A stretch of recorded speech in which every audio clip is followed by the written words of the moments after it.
is the soundtrack to dumb phones, baggy jeans, and a car culture louder than you make the subwoofer. This was the max power era. Chrome wipers, vinyl flames, and spoilers you could eat your dinner off. It was the peak of something beautiful, the British Touring Car Championship's super touring era. High budget, high stakes, high revving, saloon car warfare, and at the centre of it all, Brands Hatch, the temple of tin-top tussling. And if anything like me, you didn't just watch the BTCC, you lived it. On your PlayStation with the Toca Touring Car Championship. And if you're really committed, you braked after Paddock Hill once, and never again. We're taking a look back at 75 years of Brands Hatch, from its muddy motorbike roots to the digital glory of the Toca games. So let's dive in. Welcome to Brands Hatch, a tight, almost claustrophobic circuit, and always guaranteed to provide super close racing. And we have a cloudy but pleasant day here today. All in all, conditions are looking good. One lap of the track is all the drivers have to prove their worth. Heartbeats will be racing as the drivers go for a good time. Thanks for that, Tiff. Yes, here we are at Brands Hatch to celebrate the 75th anniversary of the circuit. So what better way to look back at some of the highlights over the years. So of course, how could we ever overlook the greatest era of touring car racing, period. Not just British touring cars, all touring cars, and that is the Super Tourer era, especially, I think, the 1998 season. So here we are on Toca 2 touring car for the PS1, qualifying for our first sprint race, which was one of the new features of the 1998 season. So let's see where we have qualified for in our first race. The final grid positions for the race. So the session draws to a close, and heading the grid for the first time this year is Nissan's Anthony Reid. And a good performance there from the new Renault driver. He'll be happy with his place on the second row of the grid. And I'll take a third place behind Anthony Reid and James Thompson, who are very quick.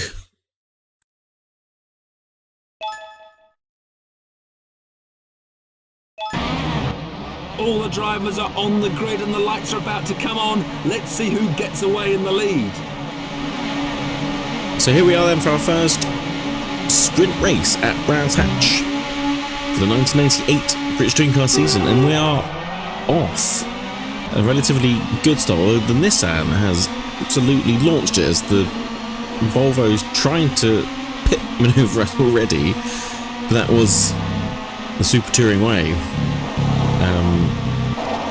Yes, as I've mentioned, we're here to celebrate the best moments at Brands Hatch, and of course, touring cars has always been a main feature here at Brands. But everyone looks to the golden age, which was, of course, the Supertourers, which was mid-90s to early noughties, a very short but sweet period of British touring car racing. But as I was saying, the 1998 season in particular, they did change quite a few rules, especially the weekend format. So there was a one-shot qualifying, which I'm always a big fan of, and then they changed it to two races. You had a sprint race, which was 25 laps at Brands Hatch during that season, and then the feature race that we will do later will be 50 laps. So I did have to put a cheat code into this game, which, I don't know about you, when was the last time you ever had to put a cheat code into a game? Yes, it's been a while, that's for sure. So we are doing 100% race distance, which wouldn't normally be accessible in the Toca game. So, but yes, I have very fond memories of this game. I think I rented it as a birthday treat for my local library. I remember playing the absolute hell out of it because it was just absolutely, well, probably one of my earliest memories of anything to do with racing, as that button is to look behind, so that's good to know. So we'll see if we can keep our position, but I will, if I can, ramble on about the various Super Touring years, as we do get shafted, I think, by Ricard Rydell, who had a very good season. In fact, obviously he did win the 1998 season. He was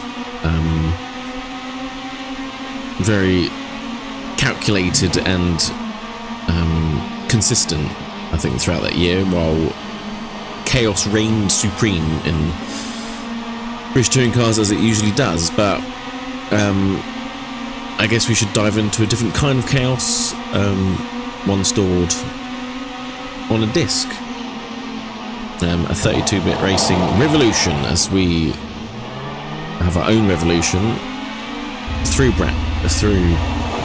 Paddock Hill. How many places do we lose?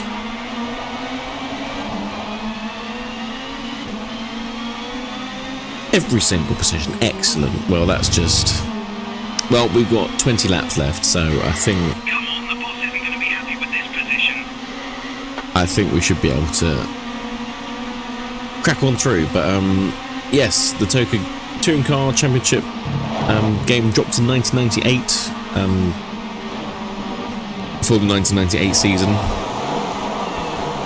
as we punt off a Mondeo, but karma would have its way with us. Right, there we go. Right, I knew there was a change view button. I completely forgot actually that this had a first-person view. I mean, for 98, this is brilliant. This is absolutely, you know, this was revolutionary, as I've already said. It's yeah, I just can't get over how well it looks still. But I'd say that's Codemasters for you. I mean, they developed it, and they had already done the original Toca touring car game, which was very popular. They'd already done Micro Machines. They'd just released Quali before this game. So they're already well established in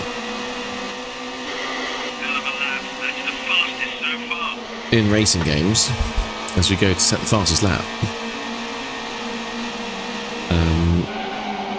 But it was certainly one of the first fully licensed racing sims, and certainly the British Touring Car Championship wasn't just name dropped in it, it was recreated with such detail. I mean, it's... You've seen all the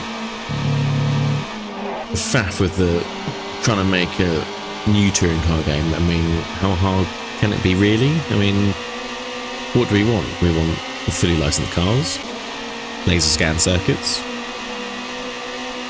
cars with great detail, as accurate as possible, and then just a career mode and an online mode. That's it. But I don't know, the games that seem to come out, the new games that keep coming out, don't seem to, I don't know, I can't remember the last new racing game I bought. I'm probably like many people of my age. I think we spend more time looking back, but there's absolutely nothing wrong with that, because I'm trying to make a channel out of it, so. But yeah, I say it had every driver, every team, every circuit, from Knott Hill to Thruxton. I mean, you could play as Cleland, Menu, Leslie, Warwick, Hoy, or create your own, put your own alter ego in and grind your way through a fairly difficult career mode. I say, if you didn't score points, the team would boot you out, and then that would be it. But I kind of like that, because it's I don't know, it kind of straddles a weird but wonderful line between sim racing and arcade. You can just drop in and just do a quick race and just have a blast, punting off cars, you know, using the damage model to full effect. But then also you could have a very serious career mode and say with the cheats do 100% race distance. I mean, it's, yeah, you don't really get that these days. It's and I've always loved the style of the 32-bit game. Games like Grand Prix 3, I think, you know, they still look great, and if the physics and sort of realism's there, does it matter if it's slightly pixelated? I honestly don't think it does. But as I say, you do get understeer, you get oversteer, you do also get weather as well, as well as the actual damage itself.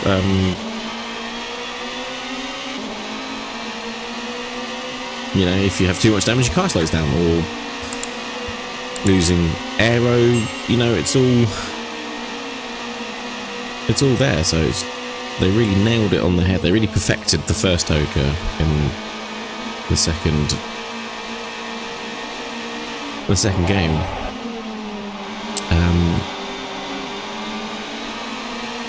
But yeah, and also the AI deserves a shout out. I mean, they weren't just on rails. They made errors, they blocked you, they created pain. And same when you get taken out, it feels personal. I can very easily hold a grudge against an AI driver. I still do to this day in certain games, so it's, yeah, it all adds to the realism. It's, you can have a proper championship in this game. It's, yeah. And maybe I will one day. I say I'm still trying to get used to the D-pad controls. My thumbs are getting quite the workout trying to steer as we go into the back of Hoy, down the inside, past Persia. Persia went particularly quick this season.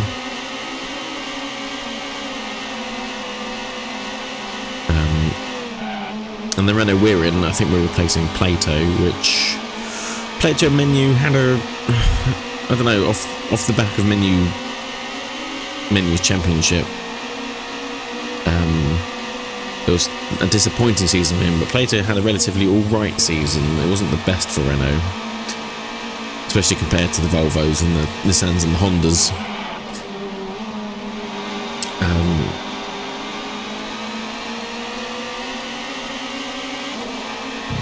Yeah, so it was a fairly equal playing field, I think, for that year. And we should see a massive group of cars. We can certainly gain a load of positions back. You can see our teammate in there. We go past David Leslie, who would normally be towards the front of the field in his Nissan.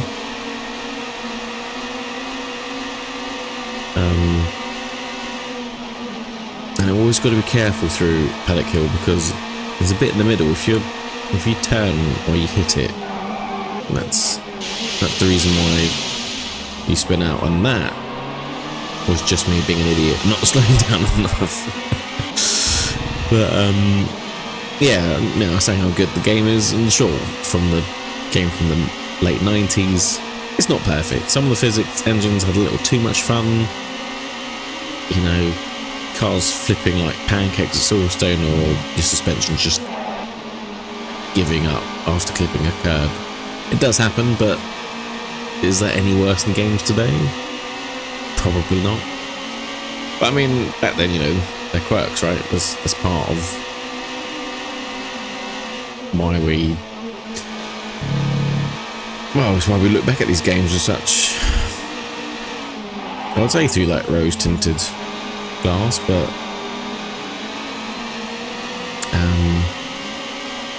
yeah, I don't know, the game never felt sterile. It just felt alive, unpredictable.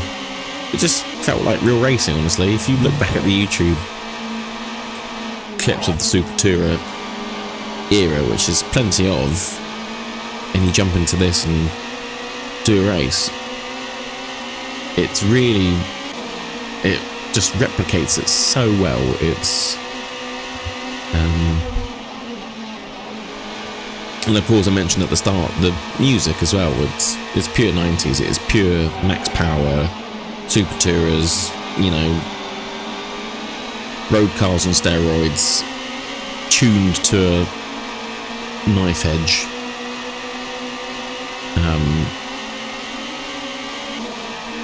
Yeah.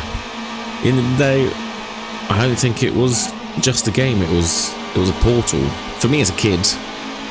You know, I never really went to Brands Hatch till quite late, but racing games were the next best thing, and this game absolutely was. You know, you feel the dips, you feel the dive down into Paddock Hill. You knew where the marbles were. You memorised every apex, apart from the last lap where I went off.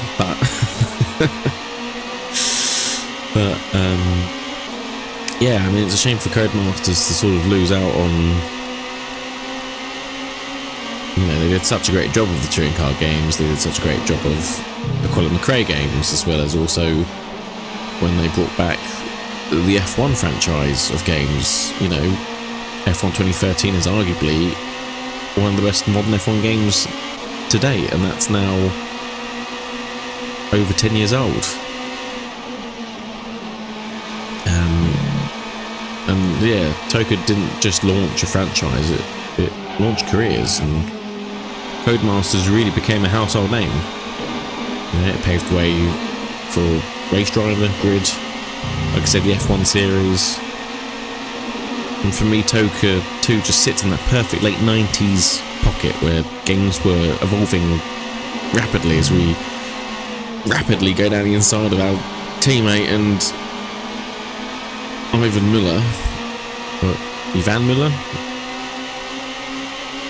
Oh, he's ahead. Who's the Vauxhall? Was that Cleland? We passed our teammate Amenu. We've got the two Audis up ahead who no longer had a four-wheel drive this year. That was another one of the big rule changes for 98. Everyone was front-wheel drive, 2-litre engine, so it was a very, very level playing field. It was just who had the least amount of rivalries meant they could keep it clean. And I'm not trying to create one here, but I am just trying to get past, and we get a little tap there. I think we've probably got quite a bit of damage now. We've got 5 laps left. I think if I can hold the top 10, I'll be more than happy.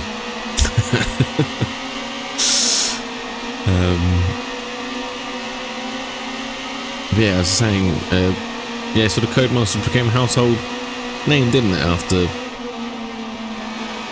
the recent run of Toca games, and they didn't just do racing games, obviously Codemasters did other games as well.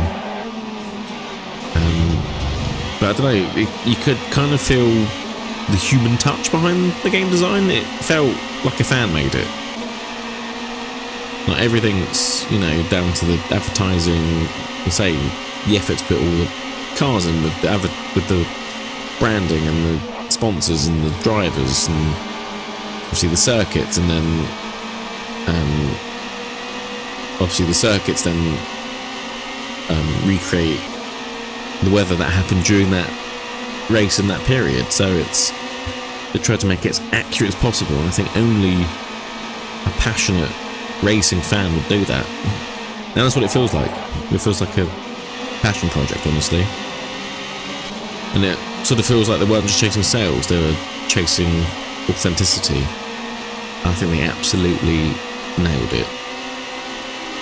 And I think for many of us, it was the first time motorsport felt real, not just to watch, but to experience. So if you have a copy, get your PS1 out, or I think emulators are coming on so far now. As long as you have the copy, to keep it, I'm going to say legal, but I don't really know how it works. But yeah, pick yourself up a copy of Toca, because you can get them online for £5 or something these days, and the PS1, a couple more quid.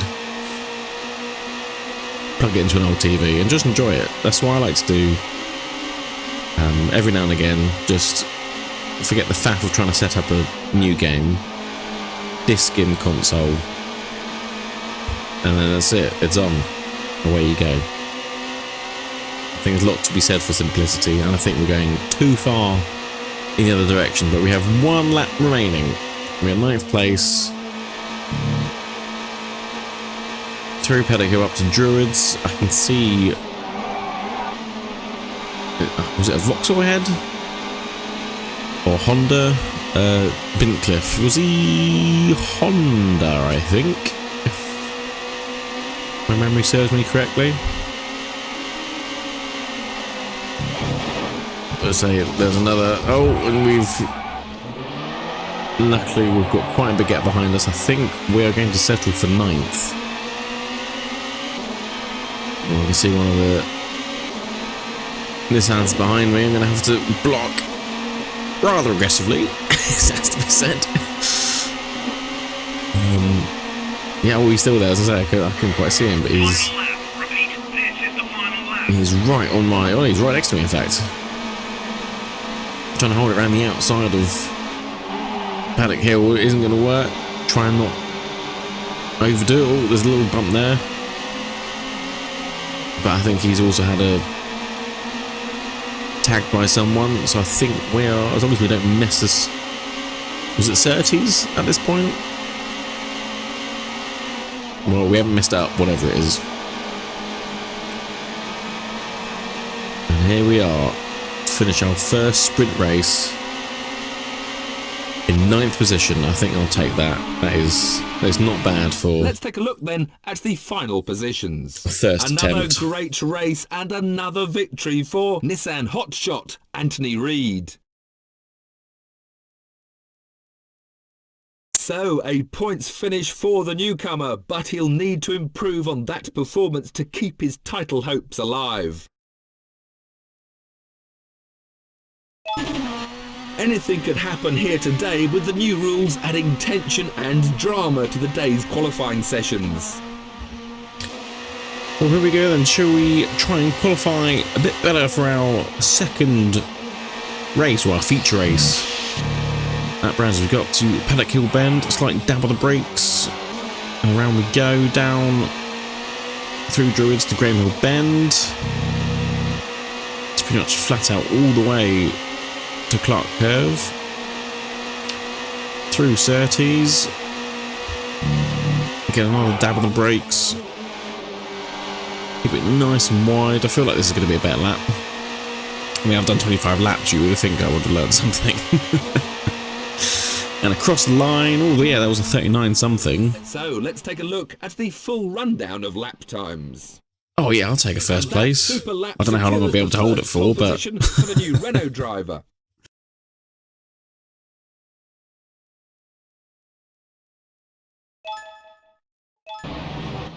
So, the conditions remain the same for the next round of the championship, today's feature race. With the media reporting a possible ousting from the team, the newcomer really needs to get his act together today.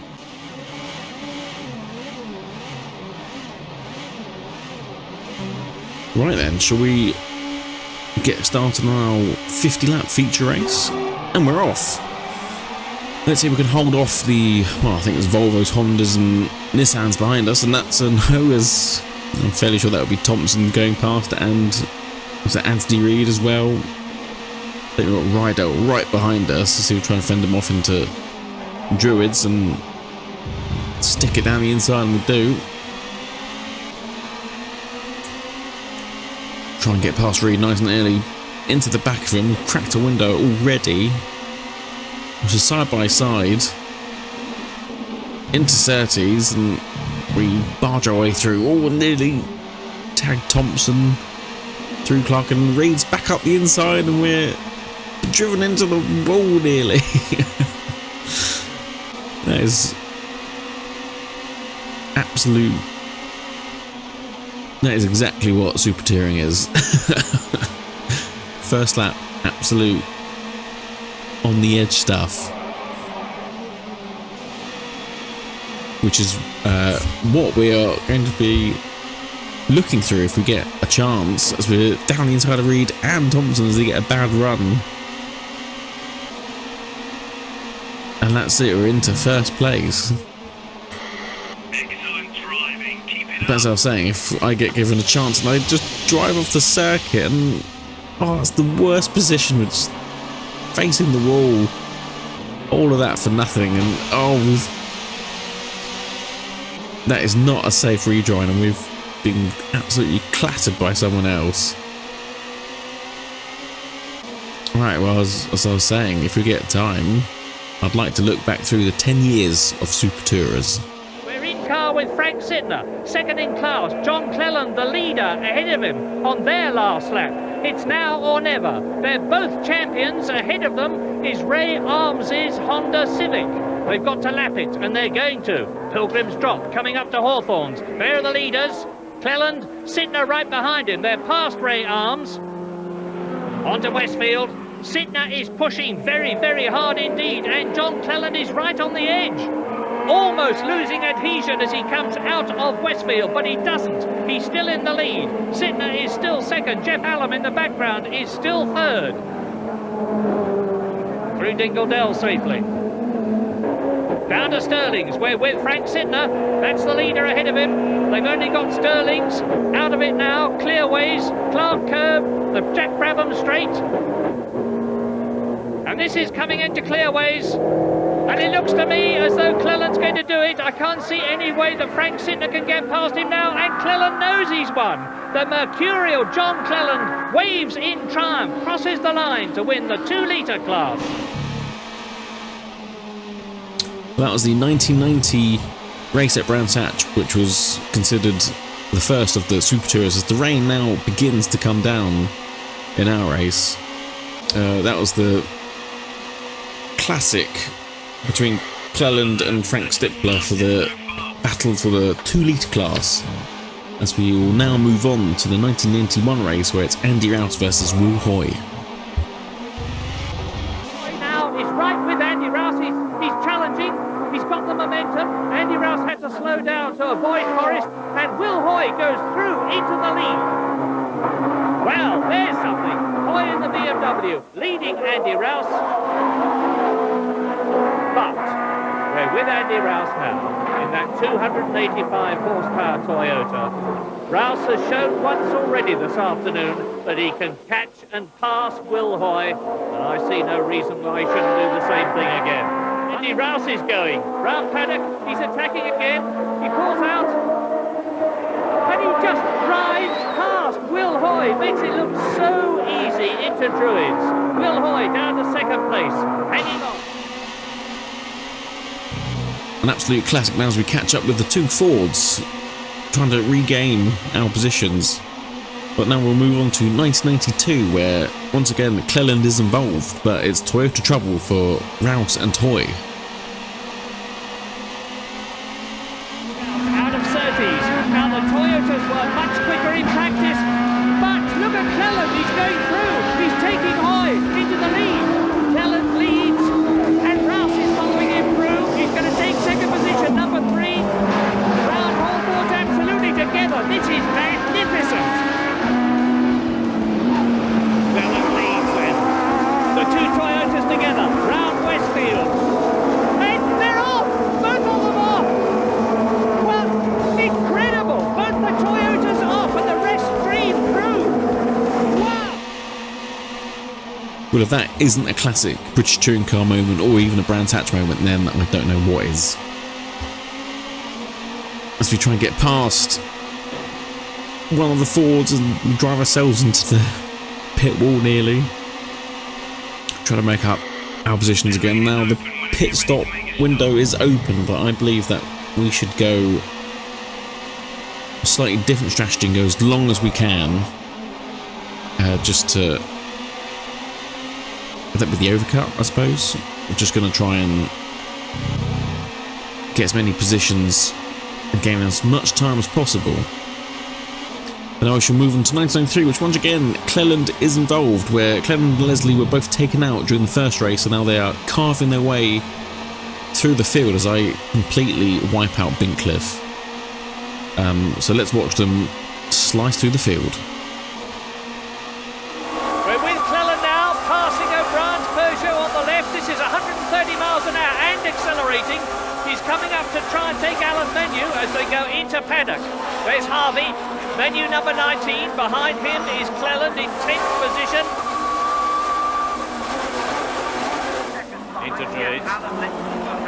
And David Leslie in the blue and white Vauxhall is right behind John Cleland. We're with Menu again, 9th position. Cleland is attacking. We're with him. He's going through on the inside. He's going to take 9th position. And he's done it. John Cleland has moved up from the back of the grid to 9th place. We're with Alan Menu again, down to 10th. Fast and furious. No time for mistakes. Clark, corner. Harvey, Cleland, Menu, Leslie. With Leslie. Menu ahead. Down to the end of the lap. We're in car with Leslie. Up to paddock. Into Druids. And David is going for 10th. He's attacking from the back of the grid. He's really going for it as they come out of paddock. And the Renault's wheel comes off the ground. This is Leslie's chance. He changes up, changes down, dives through on the inside. And he is through. David Leslie ahead of Alan Menu that we're with now. That's David Leslie ahead down into Graham Hill Bend. Harvey, Cleland, Leslie, Menu up to Surtees. That was Gravitt. Here is Harvey and John Cleland has won. Harvey, Cleland and Leslie 8th, 9th and 10th chasing Gravitt's Peugeot into paddock. Here they come. And Cleland's going through on the inside and Leslie's following him. Tim Harvey has been pushed down 2 places and thumbs up from David Leslie. He's back. And here's the battle for 5th. Cleland and Leslie. Leslie on the left, number 3. Cleland is attacking.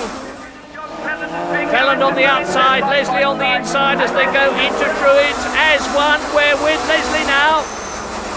And Cleland goes through on the inside line at Graham Hill Bend. He retakes 5th position from the Scotsman. And at Surtees it's Allen, Percy, Cleland, Leslie, all the way up from the rear of the grid. We're with Leslie again.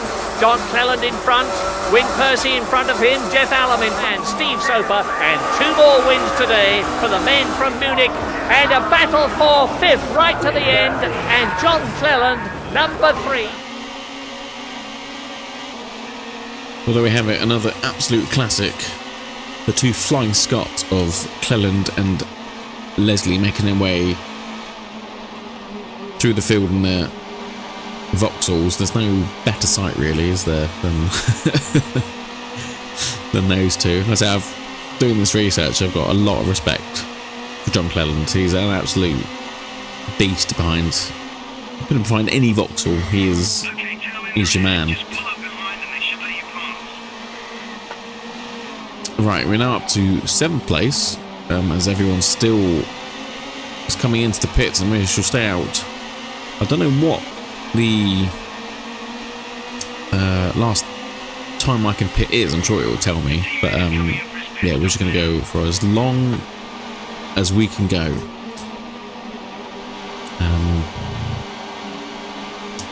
But we shall move on to 1994 now, where Volvo released their estate touring car. And Alpha joined and they were pretty unbeatable, which really turned the heat up on all the other drivers as we get punted by one of the Volvos. Is that Rydell? Oh, I'll remember that. But yes, frustration shown from the other drivers from not being able to compete with the Alphas meant that they were fighting amongst themselves, and the elbows really started to come out.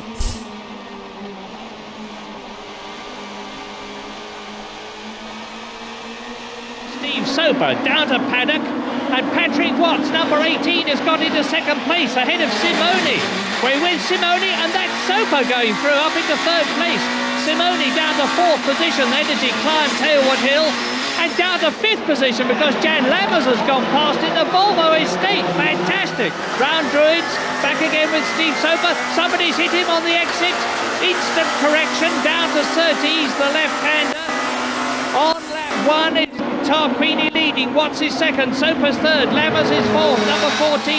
We're with Jan Lammers now, 4th position. And TWR boss Tom Walkinshaw is here. And it's his men who've made the Volvo 850 fly. And Jan Lammers, of course. Here they come, Pilgrims. Tarquini leading, Watts is second. There's third, fourth, fifth in front of Lam. Oh, and look at this.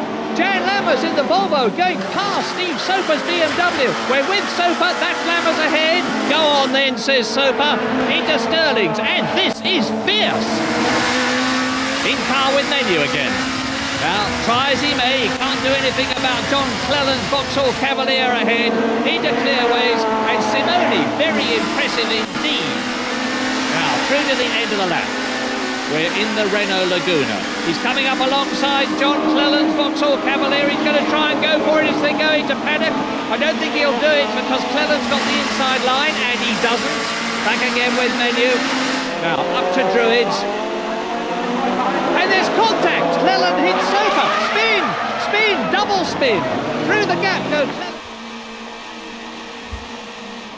There we go, another classic start to a classic British touring car race as we're now up to second position, where James Thompson's got a massive lead, but I guess he has not pitted just yet.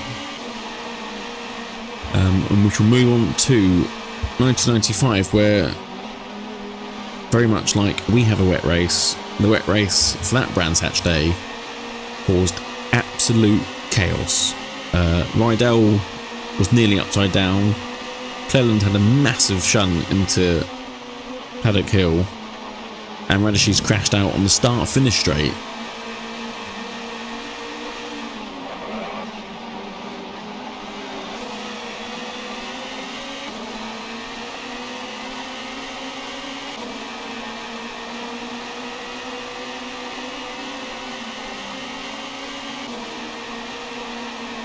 And that someone else is going to be at the top of the table as they leave the track. So here's a replay from Rickard Rydell's car into Hawthorne at 100 miles an hour, closing on Julian Bailey's Toyota. Then suddenly all the grip has gone onto the grass and over onto the roof. One very second-hand Volvo, one owner, carefully driven, but we're with the hunted, John Cleland. Harvey on the left, the Hunter. And these two are not bosom chums. Down to Paddock. Cleland is going through on the inside. He's lost it in a big way.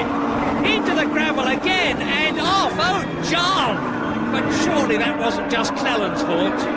Head as he goes into the Brabham Straight. Rydell pulling out to pass. Look out! That is a colossal accident, 130 miles an hour. Brady Siege hit somebody, didn't see who it was. The rest of them are on their way, but they're going to have to stop the race just as they did before. Well, there's nothing like a bit of rain to spice up a race weekend at Brands Hatch. We're trying to get past Rydell in the Volvo for first place, although if we do just stick with him, hopefully he can pull us away from the rest of the pack, as we need that to work really for our race strategy. As we've got contact, we've got Reed up the inside into Druids, and we're going to take him at the exit. We don't really want to be fighting them, we want to just start to pull away from the rest of the field, but as we're getting a bit argy-bargy in this race, certainly the 1996 race, things start to heat up a bit, tensions rise. The Renaults start to come good against the BMWs and Audis, and there's a little bit of a heated exchange in the pit lane. Menu taking pole position for both races on the Grand Prix circuit. Alongside him, inevitably, Frank Bieler, but Menu on pole. Away they go. Closes right up on Alan Menu as they go into the right-hander at Paddock. They're together, but Menu's got the inside on the corner. That'll help him. Away up Halewood Hill into Druids. This is it. So it's Menu. Bieler, Rydell is in third position. And off goes Paul Radisich on the very first lap. Helped in no small degree by Roberto Ravaglia. But in this race, Alain Menu was back to his best, and over the swoops and climbs of Brands Hatch, he kept Biela at bay for the Laguna's first win of 1996. But while he celebrates, let's hear from Paul Radicic, who's with our pit lane correspondent, Roberto Ravaglia. It's been two now, and it's every time it's been you and me, you know. Otherwise, okay, you are disappointed, but you had nothing to overtake outside. Also, I'm disappointed. If you sit like this, also I'm disappointed. Because how you can see, to overtake me outside. But the best line, I'm inside, and I go where I want. Okay? Italian Passion 1, New Zealand Logic 0. And in race 2 at Brands Hatch, Ravaglia completed the set, collecting the Mondeo of Radicic's teammate Steve Robertson. This time, he had to answer to the boss.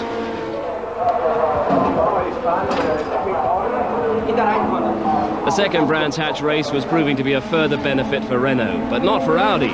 Frank Biela having to battle hard to barely finish in the points. An 8th place for Biela. Winkelhock took second, but it was first and third for Renault, Menu and Hoy. Renault indicating the start to a stronger second half. Well, there we go. Now up into first position, so we now need to make some headway for this strategy to work, which was a very rare opportunity in the British Touring Cars Super Touring era. But as I keep saying, 96, the elbows were out, but in 97 things start to get a little bit spicy. The Super Touring's in full effect, and rivalries are now at boiling point. It's the classic Plato versus Thompson. This isn't the first time they've banged heads together, nor is it the last. But we join Plato with Menu trying to go past Thompson. He does so, and Plato hits him. Plato hits Thompson really, really hard, and that will have done the Honda no good at all. Tarquini goes past, the Peugeot goes past. Thompson's got a flat tyre, Murray, look. He's spinning. Yeah, that's his race over. And that's the second time in 2 races those two have come together. We're back again now with Rickard Rydell. He's in second position, having a go at Anthony Reid, and he's going to go through and take him and take the lead.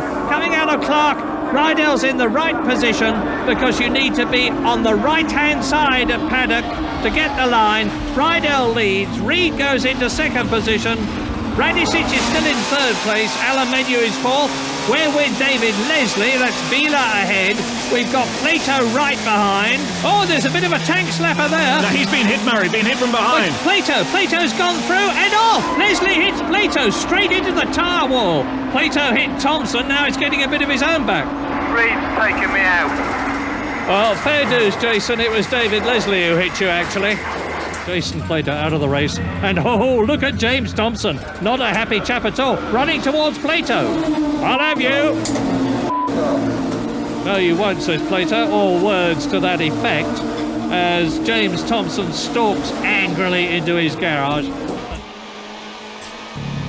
Well, there we have it. That was 1997, where Plato arrived on the scene and really didn't want to make friends with anyone. He managed to annoy most of the drivers in his career. However, I did still like him as a driver.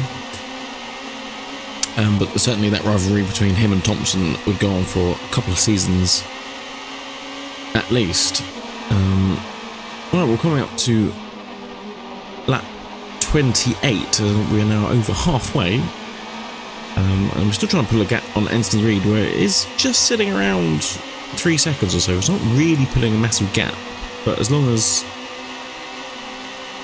we're pulling away from everyone else, hopefully this strategy should come through to fruition. We've got a couple of lapped cars up ahead to deal with. But our next Brands Hatch moment will be 1998, which is the season we're currently doing in the Toca 2 Championship. This time we're only really going to be focusing on one driver who I didn't notice until now isn't in this, which is, of course, Nigel Mansell, who raced in the Mondeo for that season and had probably one of the worst weekends you could possibly imagine. Not only at Brands Hatch, but at any racing circuit. Yes, I think he was titled Moni Mansell after this weekend. Cox ahead of us, and that's Will Hoy off, and that's Nigel Mansell off. Both Fords off on the first lap. That's Mark Lemmer, the independent, ahead of us. Oh, absolute mayhem into the first lap. Ford's off everywhere. Mansell's off. Surely they'll have to stop this race now. Both cars blocking the track. Fluid pouring out of the front of Mansell's car. That's radiator fluid, I guess, or oil, even worse. Marshals are obviously to him. Now he's on board with Radicic and the rest of the field. They don't know what's happened up ahead yet. The safety car's out into Paddock Hill Bend. Here's the fast right-hander. Stop! No! Bang! Straight into the back of John Cleland's car. The field is concertina. There's the safety car. Couldn't see. That's the Paddock Hill Bend. That's the blind crest. Easy to make that mistake. Almost a big accident there behind the safety car. Now, that's Mansell talking to the doctor, getting ready to get out of the car. There's the safety car and the field just filtering through. Nigel Mansell into the pits. Number 7, number 7, number 8, number 7, number 8. Claiming he's got a puncture, something wrong with his car. With as quick as we can, Nige. He brake tested me and shunted the front. And haven't we heard a story like that many times? We're having a look to see what's wrong. When he's at the front, everything runs perfectly. When he's running down the field, it's never his fault. Malcolm, I got a penalty on the ward here. Speeding in the pit lane. I think what we do, we chance their arm, give the swerve in, and we'll pull the tags off and see if we get away with it. What do you think? Well, he's going to have to come in anyway. Nigel, I need you to go through the pit. We have a speed limit infringement. A drive-through penalty, please. This or next time. Braking just stopped over. Straight through the pit. Straight through the pit. The front. They can't do anything for the race. Stop them. But look, Nigel, I can't believe it. Nigel Mansell in the tyre barriers. Okay, I've been pushed off again. That's fine. No problem at all. I'm staying out of everybody's way. I'll get pushed off. Copy that, Nigel. Sorry to hear it. And there we go, what a miserable race from Moni Mansell. I mean, who can blame him, really? I mean, even though there is no sympathy from... Was that John Watson on the commentary for that race? Brutal, but honest, I suppose. I can't say that I wouldn't do the same. But yes, 98, certainly I consider to be the peak of Supertourers. Where unfortunately now, in the next, well, it only lasts for another 2 years, so as we go on to 1999, a few teams begin to drop out. You'd think things would start to calm down, but no one told the drivers that. And the Ford team between the drivers is bigger than the battle for the championship at times. Well, here's the battle for the race lead, and Aiello really wants it. He's hit Reed, and he's up the inside of him through clearways.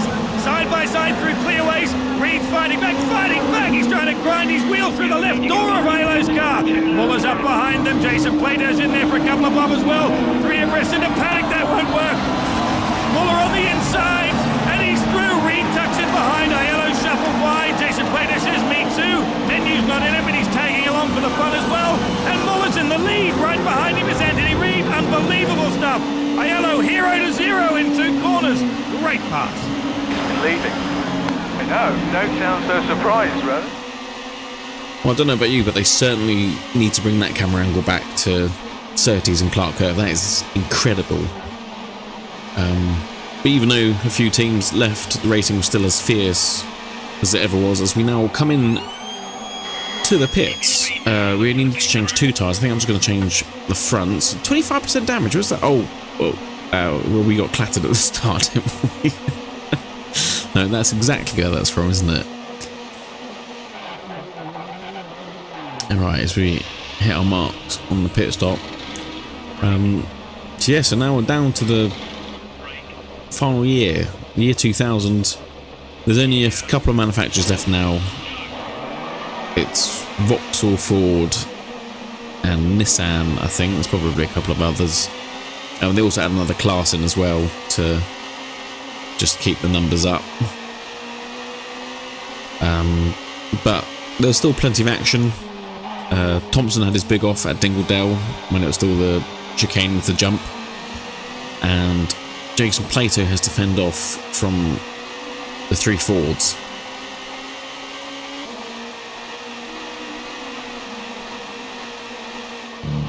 And he would certainly have been doing close to 90, 100 miles an hour.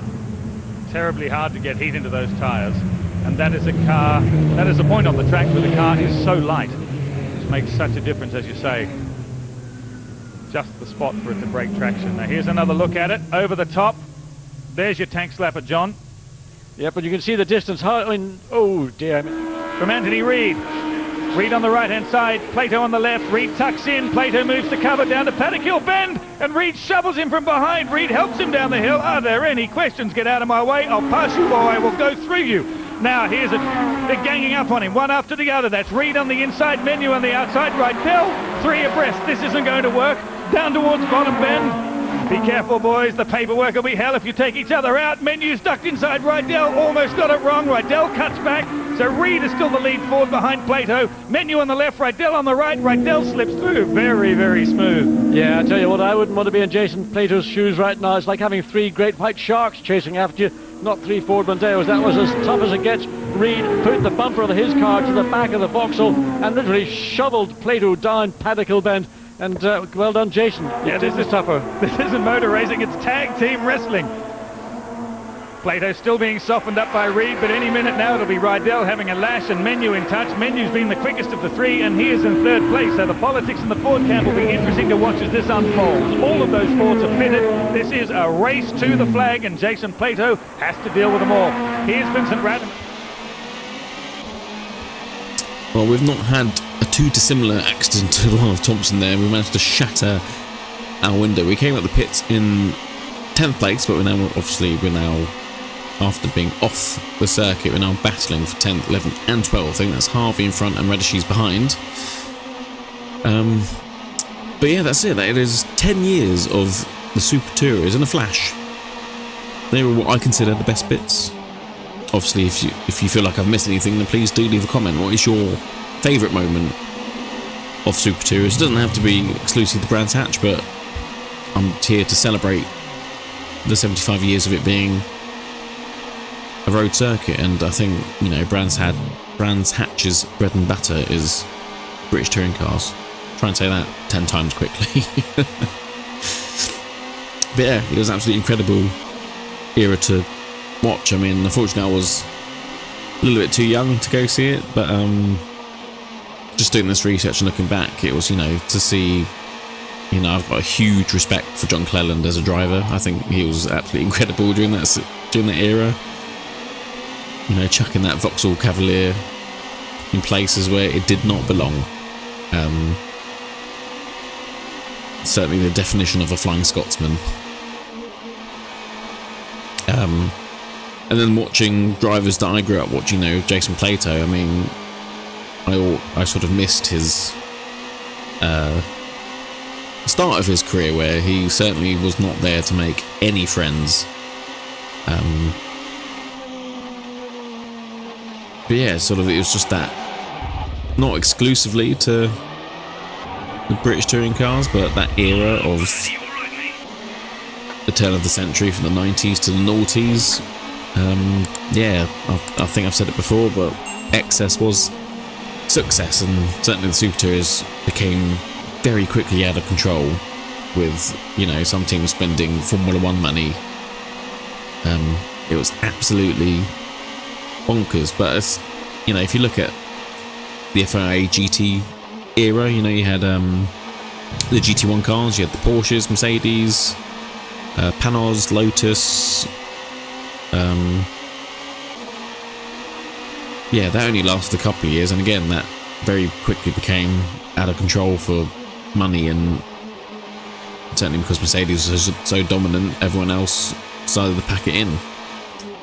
And again, same with Le Mans. You had the Toyotas that only raced at Le Mans, you had the Nissans that only raced at Le Mans, you had the Audis that did Le Mans, but then also it became Numerical Le Mans Series. That was very short-lived, those one-off Le Mans prototypes, which is a shame, but again, it sort of adds to why they were so exciting to watch, because they were elusive. They were, you know, unicorn cars. They only ever existed in one race. And in that same time, like I said just now, you know, the American Le Mans Series came on the scene, so you had the BMW LMRs, and again, the Audi was there, Panels was there.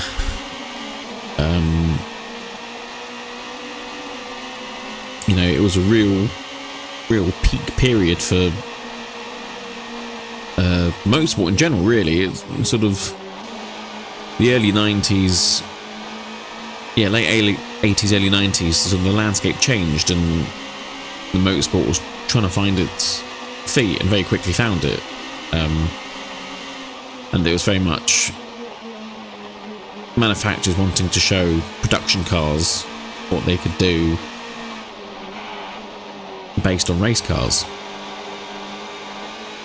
And that's why I think the British touring car, super touring era was so appealing, because it was, you know, these, you know, Renault Lagunas or Toyotas or Ford Mondeos, Peugeots, they were all ordinary road cars. They were salesman cars. You know, if you worked in sales, you were given one of these saloon cars. You know, if you owned a company that required, you know, employees to drive around the country, well, what car would you want them to drive them in? The one that won the race on Sunday at Brands Hatch and the British touring cars, because that's what everyone would have talked about. You know, and saying what wins on Sunday sells on Monday. That's what the 90s to noughties was.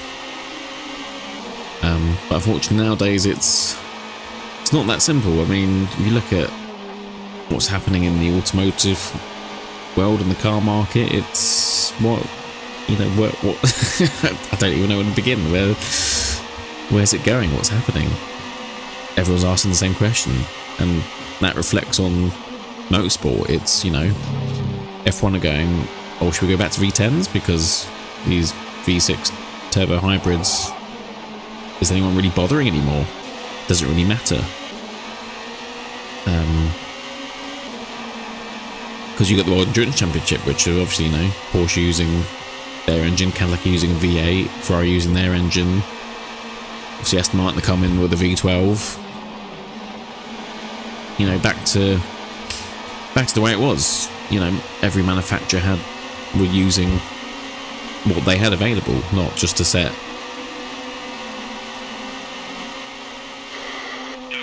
engine. So yeah, it's hard to see where the British touring car fits in, because sort of all the racing series now are all becoming standardised. You know, GT3 is now the standard in GT racing. Also, you've got now GT4.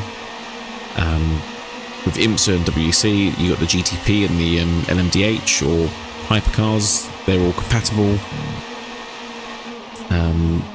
So it's very much becoming a cohesive ecosystem in racing, and the British touring car seems to be the odd one out. But then also you can look at the V8 supercars. You would say that they're also the odd ones out, because the touring car standard now would be something like TCR. And I think there were talks about the TCR becoming British touring cars, but, you know, to begin with I was against that, but maybe that isn't such a bad thing now. I don't think British touring cars is in trouble, but I think we're at a point where perhaps the future is certainly uncertain, but you could say that with a lot of things these days, as we are now down the inside of Muller, and that is for position. We've got our 9th place back with coming up to 2 laps to go now. So yes, I don't mean to put a downer on the end of this video, but yes, I've certainly had a load of fun with this. Looking back at 10 years of Super Touring, I'd very much like to do some more British touring car, or even just touring car related content. especially the Supertourers. Although most of my content is around sort of the 90s to noughties, so definitely a possibility. To go past the back marker. Right, a couple of laps to go. Oh, you've got to be joking on the last lap. Well, I suppose that is old games for you, but nevertheless, I've had an absolute blast playing this and also doing all the research for the Supertourers as well. So please let me know in the comments what is your favourite Super Touring moment. But until the next video, take care and I'll catch you next time.